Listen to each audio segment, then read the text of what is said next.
I'd like to take this opportunity to introduce today's presenter, Bianca Lager. Bianca is the president of Social Intelligence, a scalable solution that identifies problematic behavior among potential hires and current employees by analyzing publicly available online information. She drives the vision for social intelligence to support organizations in accomplishing compliant screening practices with values-based goals of protecting workplace culture and preventing harassment.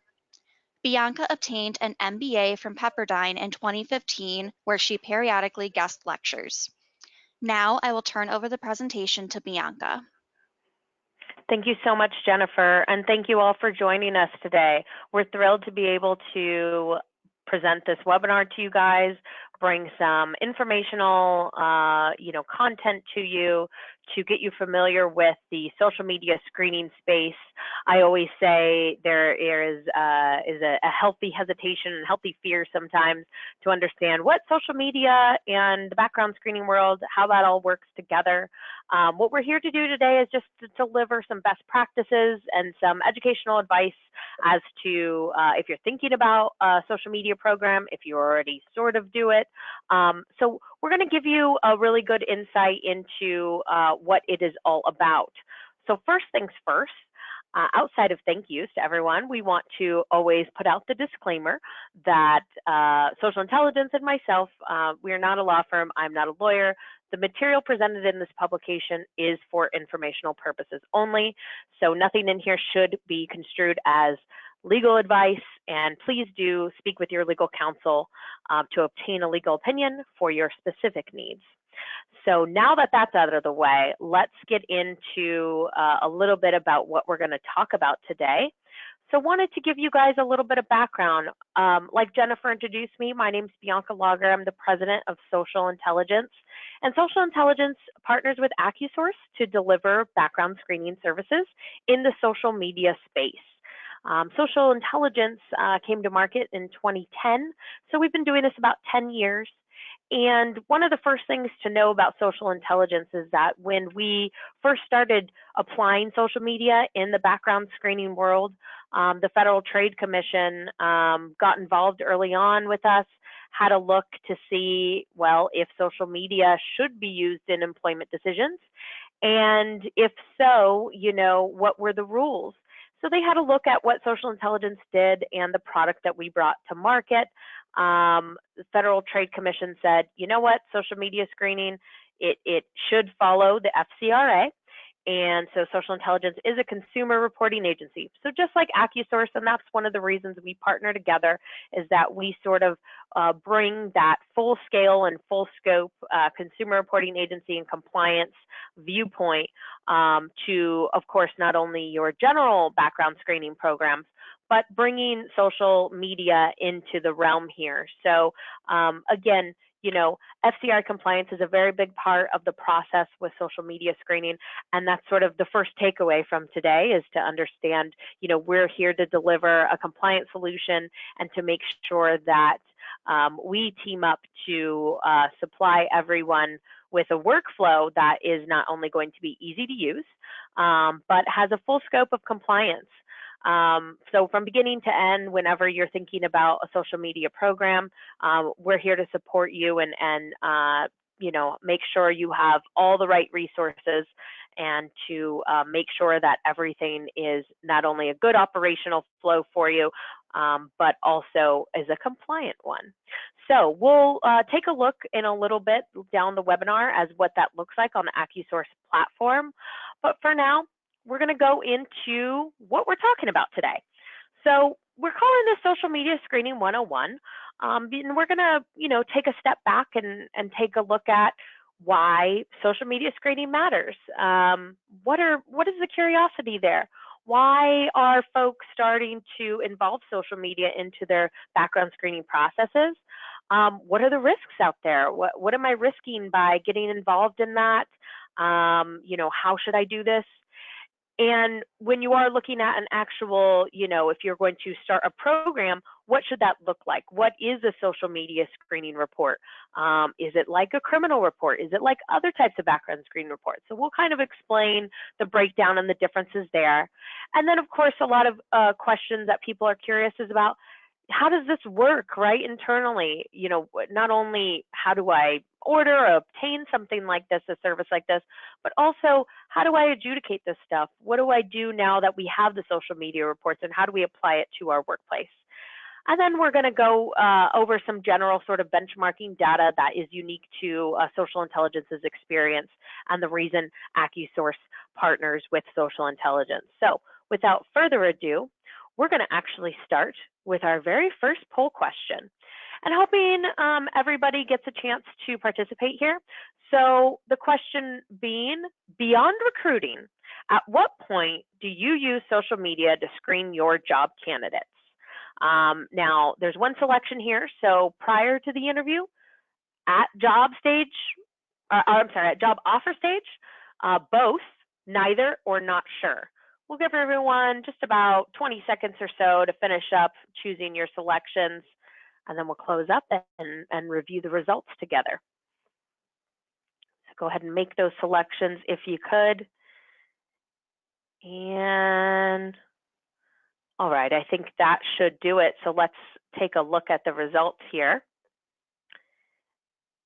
And looks like big majority of neither.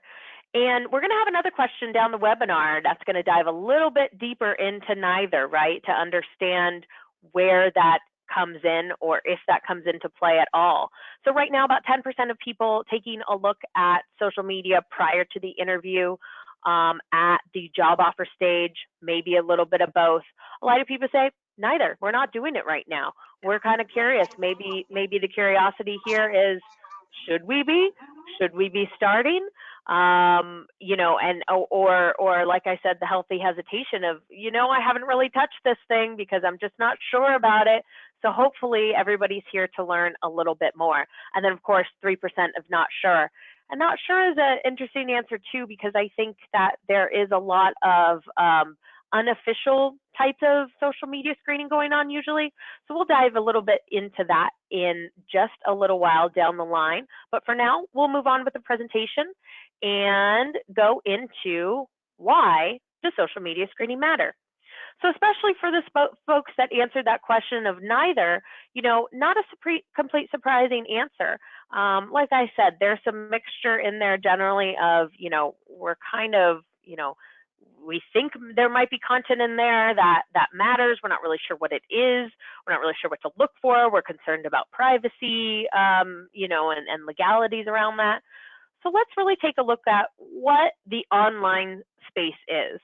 Another sort of hesitation here is just that, my goodness, where do I start? The interwebs, as I like to call it, it's a vast space. There are several different places on the internet where somebody can create publicly available user-generated content, meaning that, myself as a user, I can go out there and write a blog. I can create an Amazon wish list. I can share my Spotify wish list. There are a lot of places where I can interact with the internet and where that social networking concept of sharing and, getting feedback, getting followers, that exists on many different platforms. And it can be quite overwhelming. For one example alone, sort of the behemoth, I don't think it's lost on anybody when we talk about social media screening. You can't really talk about that without talking about Facebook. It's really a non-starter. So one of the most interesting, I think, statistics about Facebook is not only the fact that 25% of the world's population are monthly active users at any given time, meaning about a quarter of the world is on that platform, which is just an absolutely staggering to think about. But the highest traffic in the US occurs midweek between 1 and 3 p.m. So the question of, how impactful is our, social networking and use of social media during the workday, certainly very prevalent. But outside of that, a lot of the concern here is not just the vast amount of activity of how our society now uses social media, but that there are now some pressures from consumers, from people that you are interacting with your brand, interacting with your organization, and even internal employees. They are able to find content out in the world, with one click. So all of that content that's being shared across multiple platforms, there is a lot of opportunity for your consumers, for your employees, to take a look at what some other employees are doing, or people that are representing your organization, or people that they interacted with simply in a one-time scenario. There's a pressure from consumers, and from that pressure is to sort of hold people to higher standards, hold companies to the standards that they propose. When somebody says, yes, we have a code of ethics, a code of conduct, social media policy, those are the types of behaviors and things that people are looking out for online. They're really they're really curious as to, well, I Googled this guy that works for you, and I found this content that isn't that appealing. How come you didn't find it? Couldn't you Google it? What are you doing to address this kind of stuff? And is this the type of behavior that you condone and think is okay? So, beyond sort of the public pressure, of course, there are internal risks, there is internal issues, and of course, these are all the, things that you're always thinking about in terms of background screening. We want to keep a workplace that is not hostile. There's, limit harassment and bullying. We really want to get ahead of those concerns. Safety of employees and clients is always a concern. Negligent hiring, of course. And then social media has that very unique risk and sort of issue of things going viral very quickly, and gathering bad publicity. So all of these areas are areas of concern. It's a very vast space. There's a lot of information. We're getting some outside pressure from customers or maybe internal employees. What I hear a lot is, in terms of workplace issues, it either started online and ended up in the workplace, or started in the workplace and ended up online. So again, sort of common themes going through the social media space of the reasons why folks are concerned. And I'm sure a lot of you, that's why you're joining this webinar today. These are things that have come up within the workplace, or you kind of know in the back of your mind, there's something there, and I'm sure, it could be problematic. Or you've actually had to deal with a workplace issue that has become very real and has become something that, you have to deal with directly on a day-to-day basis. There's a lot at stake, right? There's a million different examples of people, putting out content that gets them into trouble. We hear that on the news all the time. Whether it's a high profile situation or something that you didn't hear about quite as well, but it rocked a smaller community, there are prevalent news stories on a daily basis about how social media is problematic in the workplace. Now, that is going to bring us to our next question. And so poll question here, we're going to go ahead and put that up for everyone to select. If you're going to select, the type of content that you would be most concerning to your organization, several probably, you probably want to choose several of them. They probably all matter in some way. But what would be one of the things that you would be concerned about? Provocative or inappropriate photographs, the sort of sexually explicit type there, drug use, violent, threatening behavior, potentially criminal behavior, or discriminatory content related to race, gender, or religion. So I'll give you guys just a sec to kind of pick the thing that you think is probably the most concerning. And we'll wrap it up here and just sort of take a look at the responses and take a look at what are the top concerns are here. So let's take a look at those results. So violent and threatening behavior comes in at a majority. Yeah, I would say that when you are putting one of those things, sort of pitting against everything, we always want to make sure that safety is a top concern here. Potentially criminal and discriminatory behavior coming in both about 20% of the audience here, drug use and sort of provocative photos coming in on the back end there. I think that a lot of these behaviors are resonating with audiences worldwide, right? These are things that not only that are unique to social media, but the reason you do background screening for any intention is that we want to keep folks safe. So thanks for participating in that. And let's move on to some of these risks that we can kind of confront when we're looking at social media. So when we are looking at some of that content and, we want to be concerned about violence in the workplace or violence or threats to maybe your customers, gender or any kind of racism, intolerance, criminal behavior.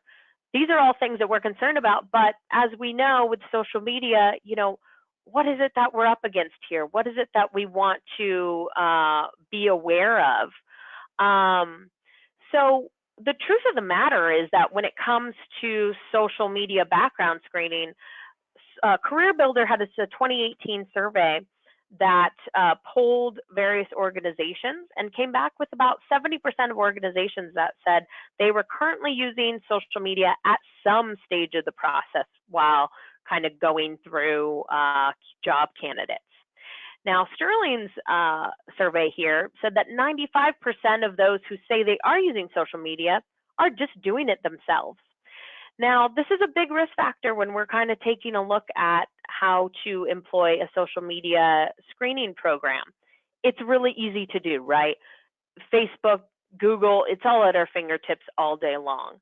So if you are kind of concerned about what somebody's online presence is, well, it's pretty easy to either say, tell somebody to take a look, have a look yourself. But that's very problematic for a couple different reasons. Number one, can be cost heavy. You have a job to do during the day, and Facebook and all these platforms can really be sort of a rabbit hole of information. Beyond that, it can be extremely messy and inconsistent. Do you know that you're looking at your right candidate online? Are you sure that you have the right John Smith in Los Angeles or wherever that you are? What kind of criteria are you looking for? You think you're looking for some of those criteria that we just went over in the poll questions?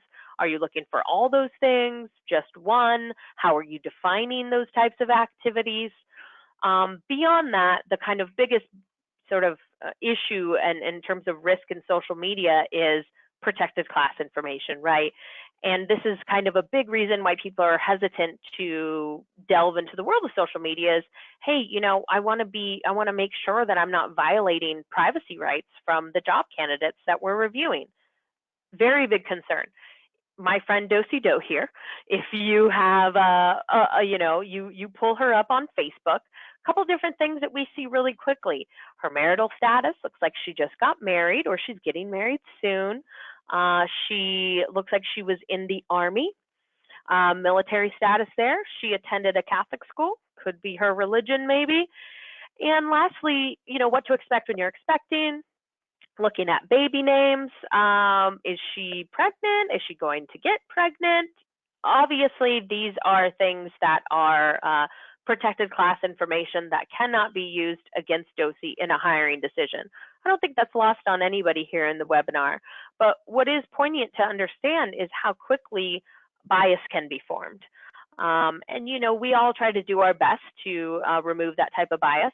But when you are, concerned about online information, even innocently pulling somebody's profile up really briefly can provide you with an array of information that is just not relevant to what your hiring decision needs to be.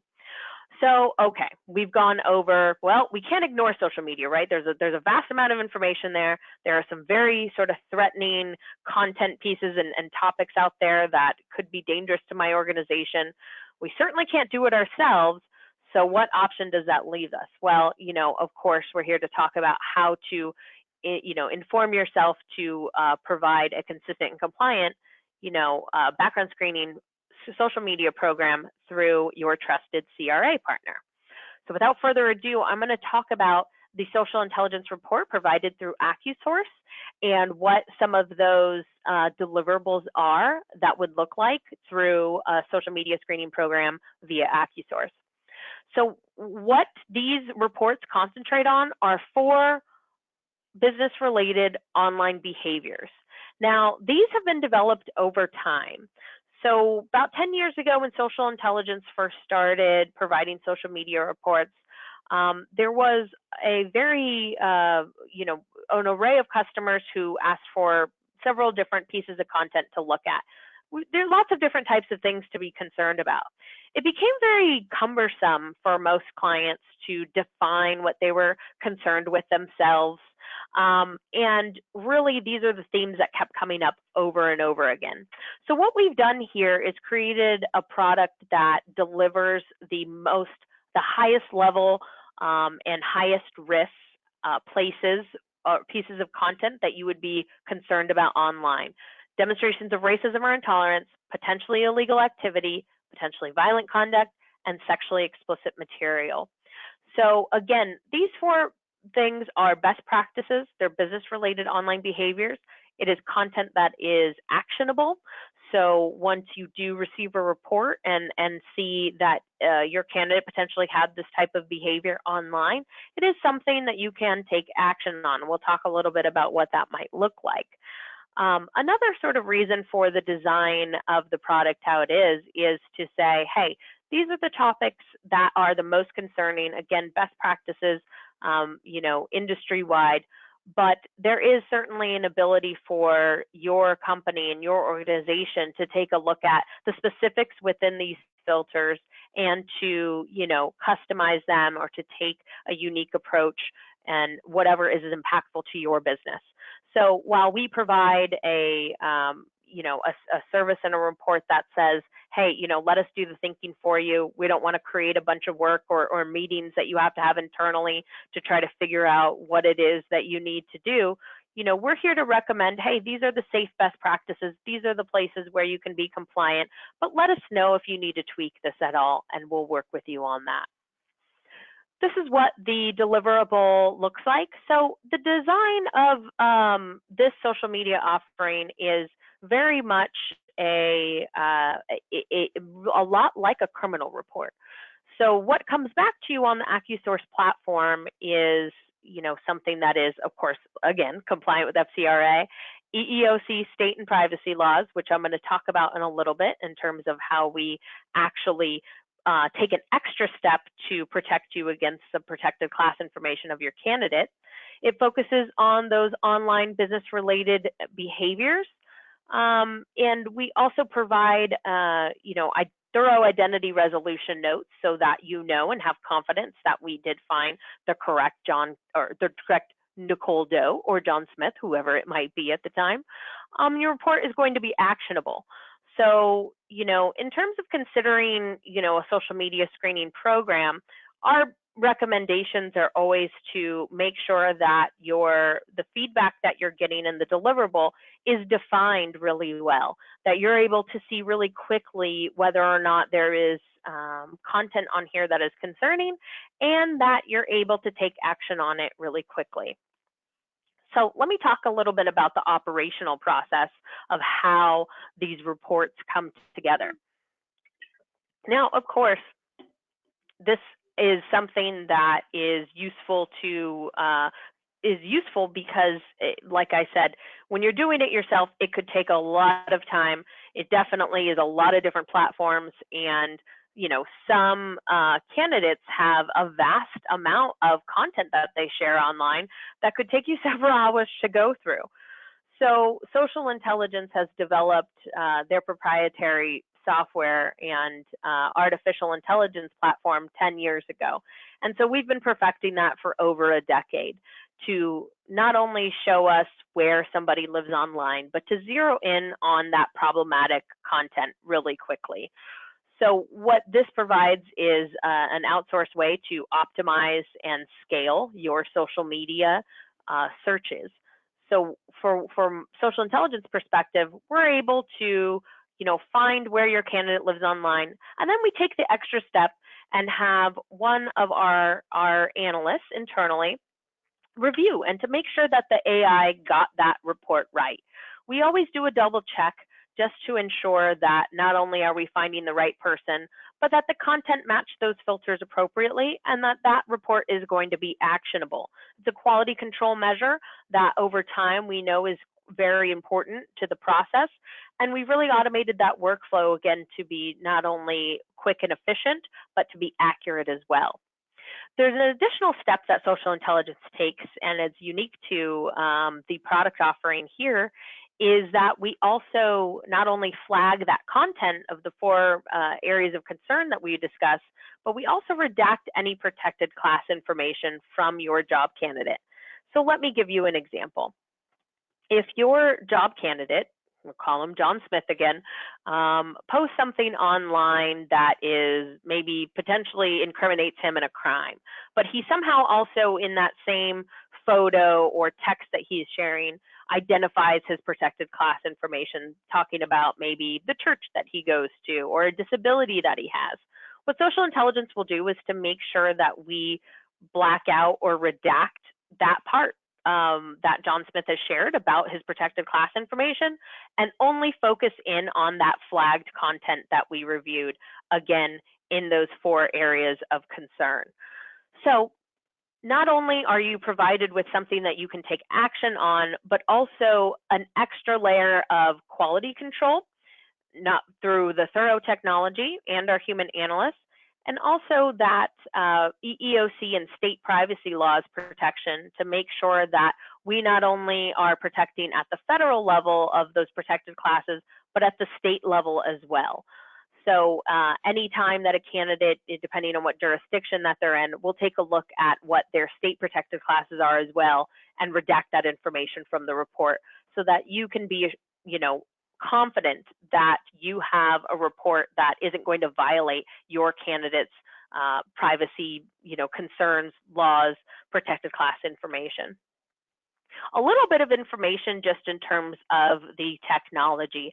Everybody's always very curious about how this works, and I'm always very transparent about what the ability of the artificial intelligence platform does and what the challenges and what the limitations are. I think it's very important for you to understand in whatever partnership you're entering into and whatever technology or partner that you're trusting with this type of information to know, hey, artificial intelligence does a great job of doing things faster. It automates, human capabilities really well, gets things done really well. And as a matter of fact, it actually has a lot of benefits in terms of accuracy. It takes a lot of information that humans just simply cannot process really quickly and accurately, gives us outputs like where somebody lives online, kind of, where, again, their problematic content is. The challenges, and especially in terms of how you apply it to social media, is that, for one, the biggest platforms and Facebook and Instagram specifically, limit the way that outside software interacts with their platforms, right? There are user terms that you have to live up to on those platforms. So, Facebook and Instagram takes their data, very, very seriously, and their user data very seriously. So, there is a process that you have to do and to be compliant with those platforms. Outside of that, the actual content on those platforms can get complicated and tricky. You have text, you have memes, you have GIFs, you have videos, And even Facebook themselves has a lot of trouble of kind of going through that content and to make sure it lives up to their policies. So, you know, I want to always be really clear about what the technology is providing and why we also have that extra layer of quality control human review, just to make sure that everything is accurate. And that's why social intelligence delivers an accuracy of a very high accuracy report. I think our all-time error percentage is 0.007% over 10 years, which is incredibly accurate.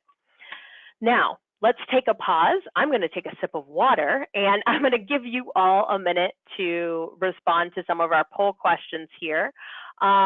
Question is, how does your organization currently handle online screening? Select all that apply. So curious to see, you know, a little bit of more of a deep dive of, hey, we're not doing it at all, or we know that we're kind of doing it. So the selections here are hiring managers Google candidates or look at social media. HR will Google candidates or look at social media. No official process, but I suspect it's happening unofficially.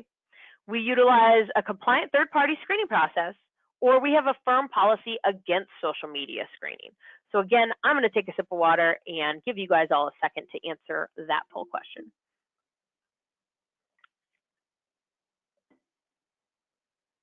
Okay, great. Let's take a look at those answers and see what we have. All right, well, no surprise here whatsoever. The high majority is no official process, but I suspect it's unofficially happening.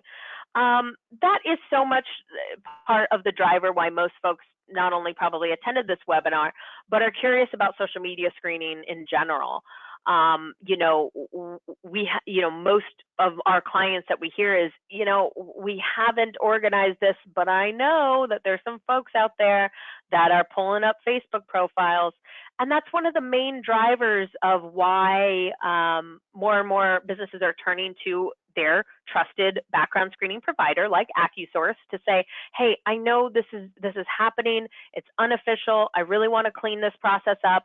Not only that, but I want to be able to, you know, attain usable data, something that I can actually make a decision on, something that is compliant, and something that we're above board with.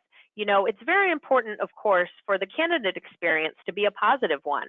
So the sneaking around behind their backs, the looking at Facebook, the looking at their profiles and taking a look at their private lives, you know, that really needs to go away. It's unfair and creates bias. Beyond that, it could potentially put your organization at risk of discriminatory claims. So again, not a big, you know, shock here in terms of, you know, basically we're kind of DIYing it over here. And again, you know, another popular answer up there was hiring managers, you know, are kind of Googling or looking at social media. So thanks for your participation in that, guys.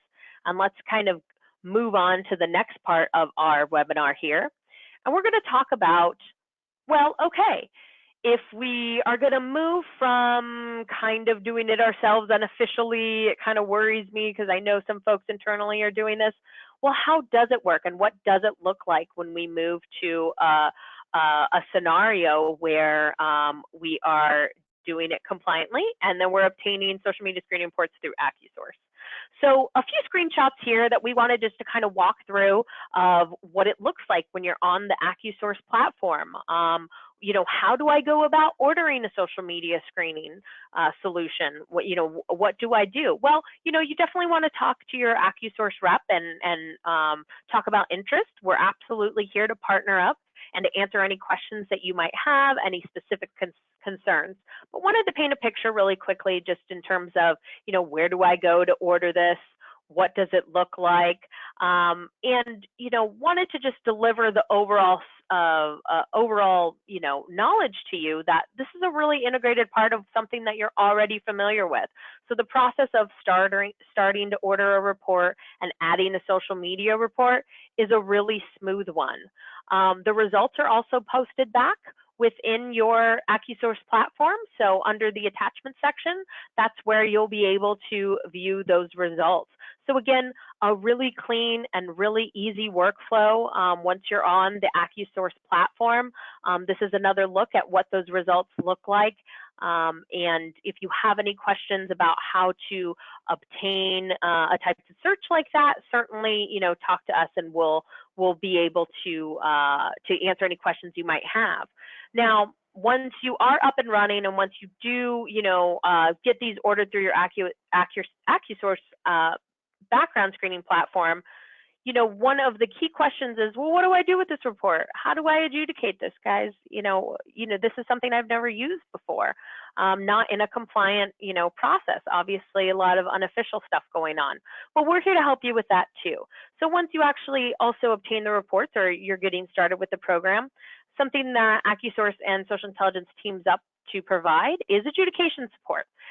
We do offer a training program for folks that are going to be responsible for the adjudication process of social media reports so that you can practice seeing what type of content you're going to see online, or I'm sorry, through the report, the content that's delivered to you from online. We'll practice seeing some of that content. We will benchmark to say, hey, if it's going to be you and some other folks within your organization, maybe you have a committee that's going to take a look at these reports. It's 3 or 4 people, or maybe it's just one. What we're going to do is walk you through this and practice, and so that you do have an understanding of, hey, when I see this type of content, what do I do next? Where do I take it? Do I escalate this? Do I go ahead and just, make a decision myself? We're also here to share what some successful adjudication models look like. So we do have a lot of knowledge from our client base and 10 years of doing this to say, hey, this is what other people do. This was what works really well. We have templates that show you how to, adjudicate in a matrix type scoring system so that you can apply your social media report to your code of conduct, to your social media policy, to your sexual harassment policy, in various ways so that you can make an informed and very clear-cut decision. And before we wrap up and get into sort of a Q&A, section of this, wanted to share some statistics because I think that everybody's always curious about where all this information is coming from. So when we're talking about benchmarking, this is also data that we can supply to you. We can say, hey, let's take a look at where your social media data is coming from, and let's benchmark that against others in general, other people in your industry. Is your company, have the same type of content coming back? Do you have some unique factors that maybe we need to zero in on a little bit more? So we review data with our customers regularly. By and large, and in general, here's some interesting content stats just in terms of the places where we do find flagged content. Again, no big surprise, but Facebook is ever prevalent. And again, that just goes back to what we talked about earlier in the webinar. The vast amount of content that's being shared on Facebook just presents more of an opportunity for one to create content that matches those filters that we discussed. Twitter is always kind of right behind Facebook. Again, just the amount of tweeting that people do, the amount of content that we're seeing shared across the platform. It's a really sort of another vast space where we're seeing a lot of information. Now, I think what's most interesting, and I'm sure what's not lost on anyone, is not only, I'm sure you're asking yourself, what are some of these that I don't see very often? Beyond that, the percentages go way, way, way down. So what we're talking about when we're looking at social media content is, Social Intelligence's approach is that we are looking at the entire internet. So we are looking at, there isn't a limit or a certain number of sites that Social Intelligence sort of, goes forth with in our methodology. We're really looking at anywhere somebody lives online. Now that can be MySpace or Amazon or Curious Cat, right? But the percentage of the time that we're actually finding derogatory content of the site is very low. So there is actually an opportunity to narrow down just the sites that are the most prevalent.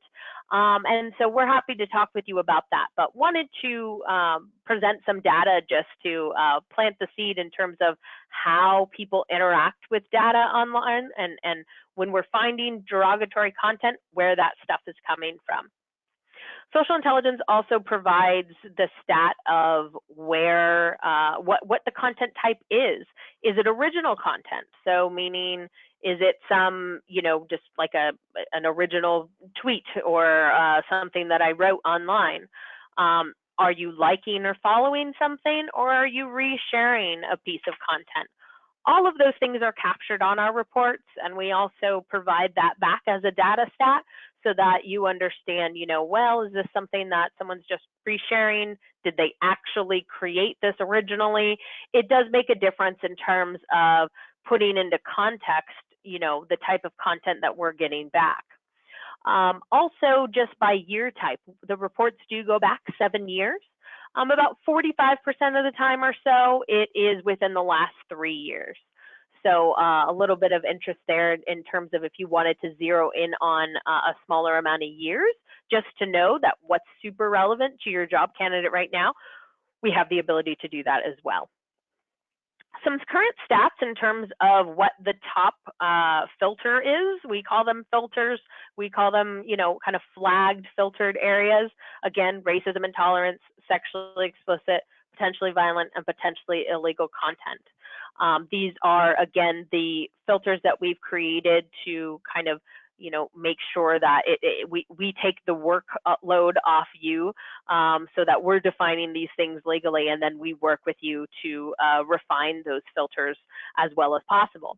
Right now, from Social Intelligence's current set of, within the last 6 months, the current set of data that we have, about 76% of the time, racism or intolerance is flagged when there is a flagged report. So there's about 1 in 10 of all the reports that we do come back with at least one of these, right? And this isn't going to add up to 100% because you can have, content in multiple categories. We actually find that, gosh, what is it? It's about 1% of the time that we have reports in all that we have a report with flagged content in all 4 categories. So right now, racism and tolerance up at the top. The racism and tolerance category also includes sexism, so kind of gender bias and things like that. Sexually explicit content and comes in second, and rounding out, tied for third, I suppose, is potentially violent and potentially illegal content. Again, aligned with some of the things that folks are most concerned about online. So some quick best practices that I wanted to share, just in terms of kind of wrapping up what social, media reports, what kind of impact they can have in your organization. Obviously, we're looking at, reg flag content that you can create, you can take action on, and that if you needed to make an employment decision, you can compliantly do so. So some tips and best practices that we're happy to share with you when you want to start running this program, of course, is adjudication support, understanding how to adjudicate these types of reports, applying it to your code of conduct policy or social media policy. Conduct unbecoming is one of the terms that we hear from the lawyers all the time. And I think that a lot of times when it comes to adjudication, what we try to do in our training program is to transform the adjudicator into thinking about this content in terms of how it affects the workplace. So something like behavior in an interview or behavior internally. If my candidate said these things internally, how would this be problematic, and what would we do about it? Some other best practices to share, probably the most important one on the screen, is to be consistent. That's really the key here, and the reason that we're presenting the solution to you. From that poll that we had earlier of that, I don't think we have an official policy, but I'm pretty sure a lot of people are Googling people online. that's super inconsistent, a lot of holes there, a lot of room for risk, and not only in a discriminatory bias way against the candidate that you're potentially creating, but also, as the key to any successful, internal workforce management is consistency and documentation. Understanding that, we have a compliant process where we are getting consent for the candidate, we are putting an official consistent report together based on criteria that is well defined, and that there is a dispute resolution process at the end that is compliant with the FCRA. So I'm going to leave you with that kind of basic high-level picture of what a social media screening program can look like when it is consistent, matched up with your trusted, background screening provider. I'm going to go ahead and open it up to questions. So I believe Jennifer or Danielle, do we have any questions from the audience that we can share? Yes, thank you, Bianca. As Bianca mentioned, we will dedicate the remainder of the webinar to addressing attendee questions. If you haven't had a chance to ask a question yet via our chat box, please feel free to do so now. Danielle, can you please begin the Q&A portion of our presentation? Thanks, Jennifer. The first question is, who should adjudicate a social media report? Is it the same process as my other background screening reports? Yeah, great question. So it depends, certainly on the program that you already have. A lot of times the best practice that we recommend is to keep it consistent with your other background screening types. So not only is the operational flow really, much simpler when you have the same person who's looking at the criminal reports as the social media reports, but a new trend has recently been that if you have a diversity and inclusion manager or somebody involved in the diversity and inclusion process within your organization, any type of leadership, generally in the HR space, we're starting to see more and more of our clients involve them in that process. And I think this is a really interesting way and a really interesting use case and usefulness of the social media report is, not just having your, culture standards and diversity and inclusion standards and your very values-based goals. Social media screening is actually a tangible way for you to measure that and to say, hey, employees, we're keeping you safe. We don't accept this type of behavior. We're catching it before it becomes a workplace issue. And not only that, but, you're supporting all of those policies and inclusivity doctrines that are so important in the workforce today. So great question. Thank you. What happens if a candidate wants to dispute something found on their report? Right, another great question. So this is an FCRA compliant process. So meaning that via AccuSource, the same sort of process applies as any other background screen.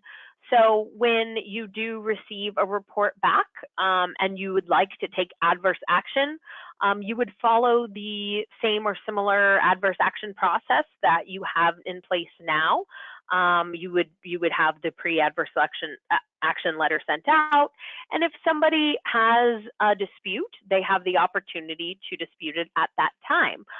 Again, it's conducted via AccuSource, and then AccuSource and social intelligence work together. So should there need to be a reinvestigation, should social intelligence need to re-release the report, correct the report, take a look at the details of what happened, certainly the candidate has the opportunity to dispute it. They can, let you know exactly why they dispute it. And then we have the opportunity to correct that if there needs to be a correction. Now, practically speaking, in the 10 years of experience that we have had, disputes are pretty rare. It's less than 1% of the time that we see a dispute come through, and I think the stat right now is 0.024%.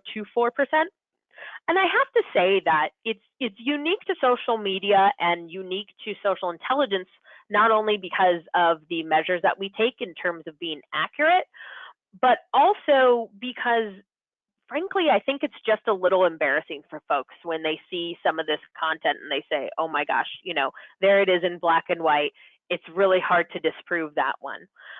Again, social intelligence has a 0.007% error rating, right? So that means 0.007% of the time have we made an error in our reports. And a few of those, and I'm pretty sure a couple of them were like a junior, senior. It was sort of a name discrepancy where we didn't have a birth date. But again, easily correctable errors that we're able to re-release the report and say, oh, we actually don't have an issue here. We can correct that and move on. So certainly the FCRA compliant process is a very important component here, especially when you are having an unofficial sort of, poking and Googling around. You really want to get that straight, because should there be something found online that is concerning for a hiring process and that you want to make a hiring decision based on the content you found, you need documentation, you need consistency, and you need that to be above board. So again, another great question. Thank you. With the prevalence of hacking, how does the Magic software account for periods of an account's compromised by a hacker and posted content that is not the candidate's? Yeah, great question again. This is an interesting one. It actually is far, far, far more unusual than probably people imagine it to be. But yeah, so using our algorithm and our human analysts, that's one of the reasons why we have that quality control process, right? So rather than an algorithm spitting things back out and saying, this is John Doe and here is his violent content, we're taking a look to saying, is that John Doe? Are we sure we have the right John Doe? And how do we know that? Well, we know that based on the information that was provided to us, right? So we generally collect what we call information on a resume. So education history, employment history, things that folks typically share on a resume. And we look for that kind of information online and match it with what people share online. Now, there's a few sort of habitual things that we've been able to find in terms of fake profiles. One of the big factors is consistency across multiple platforms. When we do find fake profiles, and we found them before, it definitely happens every now and then. There is a masterful inconsistency across platforms. You see maybe the same picture, profile picture, but the friend sort of composition or the way that they're sharing content is not only vastly different, like grammatically and just habitually. On the other side of that, that also, helps, make the case for, nope, this is really you. This is you. Your mom's your friend here, and you shared the same picture across multiple platforms here, and here. So there's a variety of identity resolution, notes that we put on there to ensure that that is the right person, and measures that we take, of course, to make sure we have the right profile and the right, John Smith. I'll say too, I think just the levels of, times that happens is really low. Especially, you have to think about the case of, okay, someone hacks the account, creates random content. What is the intention there? A lot of times hacking is more about, password control for financial or other types of things. It isn't necessarily, well, I'm going to write something racist on your account so that maybe you'll get in trouble with your job. I don't think we've ever actually seen that type of behavior before. And I think that in general, it's a best practice on our part to not only ensure that we have the right person, but to cross-check that multiple times. And it's something that we are compliant to by the FCRA. So, we have to have maximum possible identity. We have to make sure we have maximum possible accuracy, I should say, in terms of identity. So something that we're responsible for at the end of the day. As we're almost at the end of our time, Bianca, this will be the final live question. Sure. Again, attendees, if you've entered a question into the chat box and we did not have an opportunity to address it live, Our team will follow up with you directly post-webinar to provide an answer. The final question is would the employer have the right to ask the potential employee to remove content from their social media? Absolutely. Yeah, and one of the best practices that we recommend is for employers to first talk to the candidate. You know, whatever comes back on the report isn't necessarily, well, you can take action. Not all employers absolutely do with absolutely every piece of content, just like criminal reports or just like any kind of background screening report. It might give you pause. It might make you say, should we be concerned about this? And that's part of the adjudication process, right? Is we help you understand, you know, when that might be right for your organization. Now, you know, like this process I'm going to describe, and like all the processes I'm going to describe, going back to the very beginning of the webinar, you know, please do consult with your legal counsel in terms of how adjudication works, in terms of what your social media process should be. That is the best place for you to, you know, understand when that what kind of screening practices are right for you, and what kind of you know, employment decisions are going to be correct for your organization. But you know, when we are actually you know, taking a look at content that needs to be adjudicated, one of the key things is to understand of when you have an employment decision, the process does have to be consistent, and to make sure that you have all the documentation that you need to inform your decision correctly. I feel like I rambled toward the end. Did I answer that thoroughly, Danielle? I believe so, yes. I wanted to make sure I got that. All right, good. Okay. So yeah. So thank you guys for listening. And again, you know, we want to make sure that everybody is informed of not only the general social media screening practices.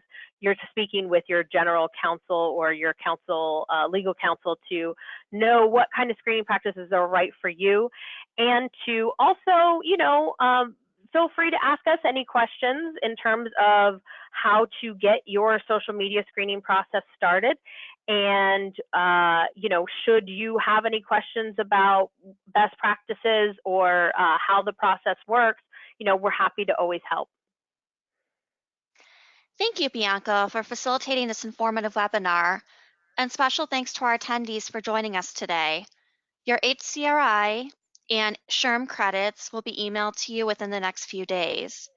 To recap, a link to the recording of this presentation will be sent to each attendee within 24 hours.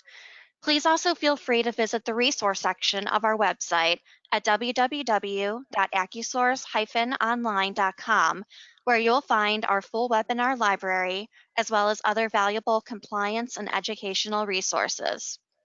If you have any additional questions, please contact us at marketing@accusource-online.com.